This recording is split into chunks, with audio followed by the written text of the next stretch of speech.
Morgan Bueller surfs in the morning and has no problem waiting till lunch to eat. I just would wake up and exercise and then not eat until like 11 or 12, and I felt great. She lost 8 pounds by exercising first, fueling up later. One of the many on the latest diet trend known as intermittent fasting.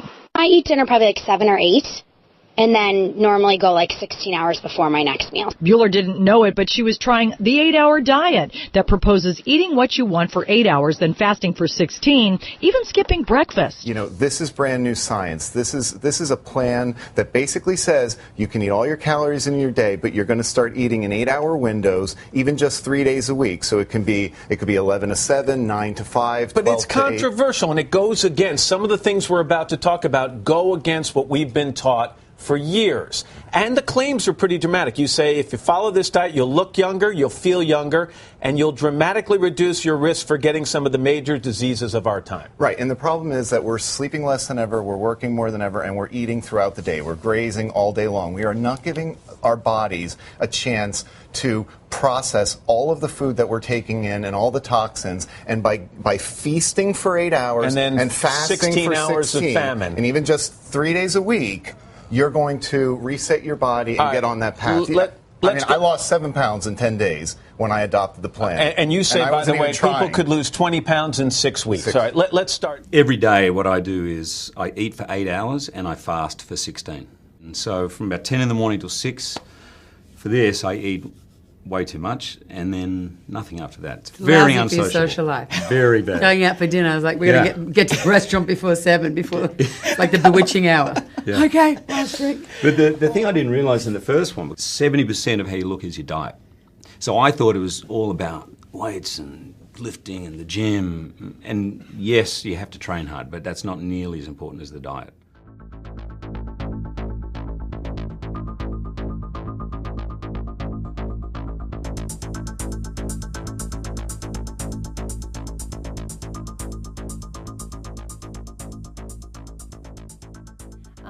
The type of intermittent fasting that I like the best is you don't eat for a period of 12 to 16 hours every day, and then you eat the rest of the time. That might sound like a long period of time, but I'll explain how it's not actually that difficult.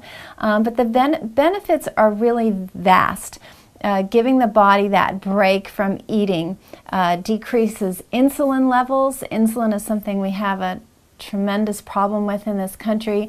High insulin or having insulin resistance is associated not only with obesity, but the #1 killers, heart disease. It's also associated with diabetes. So having insulin levels lower is very much associated with intermittent fasting, and that's a very good thing. Researchers across the U.S. have been finding astonishing results from severe calorie restriction, decreased cancer risk, increased life expectancy, even improved brain function. There also seems to be a very strong brain protection response that occurs with intermittent fasting.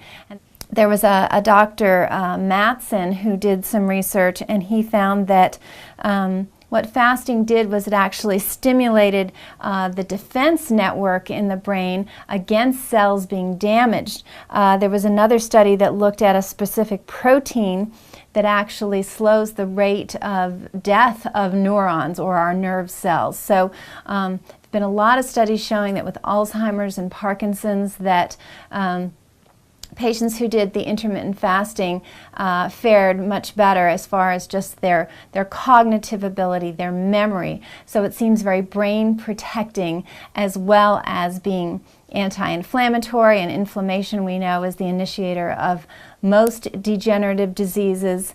It increases our immune function, it lowers cholesterol and triglycerides. So overall, there's a lot of positive.